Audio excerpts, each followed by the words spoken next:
কোনো রকম ডিম বা টক দই ছাড়াই আজকে 10 মিনিটে মাত্র চালের গুঁড়ো দিয়ে এই কেকটি তৈরি করে নেব।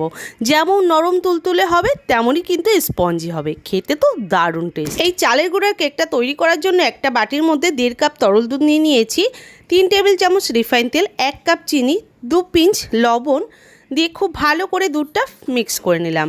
তারপর একটা বড় ধরনের ছাঁকনি নিয়ে ওই ছাঁকনির মধ্যে 1 বাটি ময়দা নিয়ে নিলাম, ময়দাটা চেলে নিলাম আর 3 টেবিল চামচ গুঁড়ো দুধ অ্যাড করে দিলাম।